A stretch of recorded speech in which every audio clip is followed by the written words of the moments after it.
The hardest thing to do is control your fear, because you're afraid of all these different things. You're afraid you're not going to be able to be successful. You're afraid that people are going to think you're a loser. All of these things go through your head. If you're passionate about something, you can get it done. You can make it work. The world is not a big place. If you love doing something, you can make a living doing it. I'm not that smart, but I'm passionate and I work really hard. And if you put the sweat into it, success is kind of inevitable. It really is. And guess what? You don't have to make $1 million to be happy. You really don't.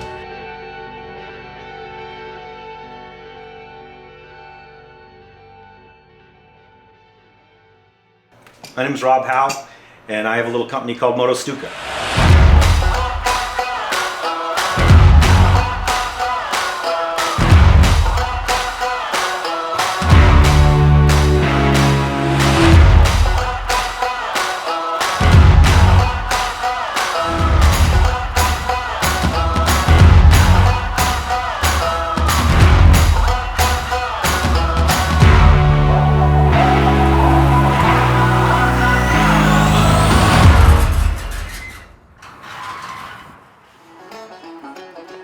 I've been obsessed with motorcycles since I was 8 years old. I got my first bike in the 3rd grade, and growing up in San Diego, we did the desert.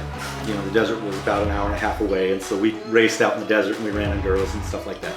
And so I've always had a motorcycle since I was 8, and I'm 57 now, so that's been a long while. Currently, I have 3 of them in a mini bike, but I have a Harley-Davidson chopper, I have a Triumph chopper, and I have 2 old BMW motorcycles. And MotoStuka is actually a slang word for old German motorcycles. So I have 2 of these old Beamers that are just, they're my babies. I love them. They're fantastic. They're the ones I travel on. They're the ones that I ride around town, and they just always work. They're super simple. So much fun, really, really cool. My 1977/7 BMW, I call her Helga. I purchased from an uncle of one of my best friends in San Diego. I bought her probably 20 years ago, I guess. I think I paid $2 grand for her. And I have since taken this old BMW and turned her into kind of like a DIY adventure bike. But tall suspension on her, but knobby tires, different fenders, different lights, and did all this stuff, you know, just to make her more sort of rally looking, because I'm obsessed with Dakar rally and that sort of thing. Like I said, she's from 1977. I really don't know how many miles are on her, but I know that I've probably put 60 or 70,000 miles on her myself. Tremendous motorcycle, fantastic. And so here's the shop dog. This is Luke the Mastiff, and he's our shop mascot. We design and manufacture soft goods, leather and canvas and suede, things like that. I grew up in San Diego. I graduated with a degree in industrial design. I spent the next 17 years in consumer electronics, designing cell phones mostly. And the last company I worked for, my job was colors, materials, and finishes. So if you wanted plastic to look like steel, if you wanted plastic to feel like rubber, if you wanted plastic to feel like leather, you would come to me. I would go over to Asia and work with manufacturers there to develop these processes that would make the materials look how you wanted them to look. So I kind of became obsessed with colors, materials, and finishes. In 2011, right before Christmas, they laid off my entire department. And rather than run back to my cubicle and try and find another job, which is what most of my colleagues did, I just kind of got angry. Actually, I didn't really have a path. And my wife says to me, she says, well, what do you plan on doing now? And I'm like, well, I don't know, I guess I'll get a job. I decided to do something on my own. I knew I wanted to work in the motorcycle industry because that's kind of what I'm obsessed with. So I decided, yeah, you know what, maybe I can do something like that. Maybe I'll design something for motorcycle guys, because I love motorcycles. I love going to the shows and doing all that stuff. So I built a studio in my house, and I just started designing stuff. I designed an apron, I designed a tool roll, I designed a backpack, I designed all these different things. And we manufacture those now, even still, I'm still selling those exact same designs that I did 10 years ago. But the big thing that was kind of hit for MotoStuka anyway was our gloves. The first time I made a pair, it was at my friend Sean's powder coating business. I waxed up some gloves and we put them in his powder coating oven. And when they came out, and he lost his mind. He said, "These are really cool. You should do this all the time. This is what you should do. Don't do the other stuff. You just do this."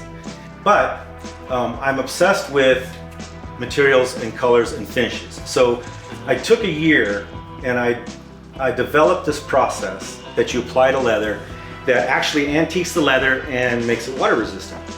I finished like the first few pairs of gloves. I knew the guys from Dice Magazine, Matt and Dean from Dice Magazine, and they have a shop up in Hollywood called Trico. And so I took a pair of gloves in my back pocket and I went up there and I took Matt aside and I said, "Look, this is what I'm doing. I'm trying to start this thing. I think it could be pretty cool, and here's what I'm making." And I gave him a pair of gloves. He goes, "Wow, these are really cool." And so I said, "Ride with them, see what you think, and you can get back to me and tell me what you think of them." He calls me up a few days later. He goes, "Rob, these are really cool. Do you want to have a few in my shop? Let's put a few in the shop and see how it goes."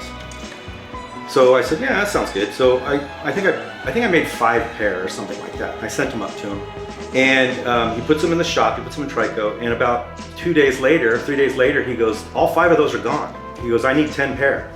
And I said, "Oh, okay, all right, yeah, we can do 10 pair, I guess." So I did 10 pair, and I sent them up, and I think a week goes by, and he calls me up. He goes, "They're gone. I need 25 pair." And I'm like, "Oh, okay." And it's at the time, it was just me. There was nobody helping me. I was just me. My friend Sean, he had a powder coating business, and he was such a good dude. He gave me a space to work. I ended up having to do 25 pair, got those done, and then that just started a relationship with Trico. And then all of these shops started contacting me, and they said, "Hey, I saw your gloves at Trico. We want to try them in our shop here in Germany, here in Cologne, or here in wherever."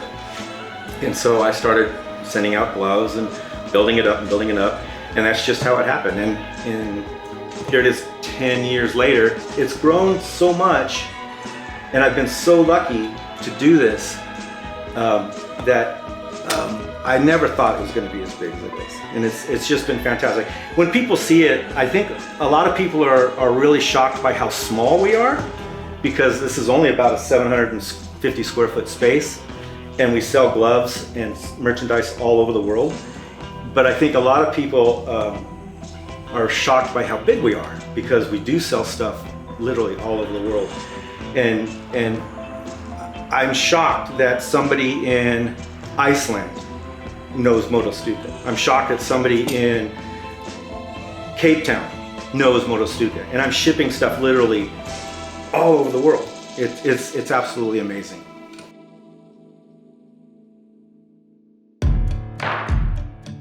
When I started MotoStuka, I had to take time and teach myself how to do a lot of different things. I had to teach myself to sew. I had to teach myself to make a website. I did everything. It was just me, and so there was a pretty steep learning curve on everything. I couldn't make the gloves fast enough, so I had to find a group of guys that would make the gloves for me, which I did. They're here in the United States, and I order the basic raw glove from them, and it's to my design. So they send me this, and what we do once they get here is we fold them off, we cut them off, punch them with the machine, you gotta hand stitch them, and we add the little stitching here, hot brand the logos on everything, and then we apply the wax process that makes the gloves antique and water resistant. Once the gloves are waxed, we hang them on a rack, we put the rack into the oven, we run them in the oven for 7 minutes, they come out, we let them cool, and on the dyed ones I'll polish them, so they'll go through the polishing machine. So you go from this to this. And so it's quite a bit of labor in the process, but I think that it's worth it because you get something that, like I said, is sort of a unique product, so it's very kind of cool. We've gotten bigger, we've added people, but but at the end of the day, we still hand make all this stuff, and it's very important to me to sort of keep that tradition alive, I guess. So many people helped me when I started this. You know, I can't thank the guys at Builtwell, I can't thank the guys at Lowbrow, I can't thank all of these other people that have helped me get to where I am today. This place wouldn't be as successful as it is without people who have supported me in what I do. I wish I would have started this sooner, because the 17 years I spent in the corporate world drained the life out of me. And this feeds your soul. It really does. It's good.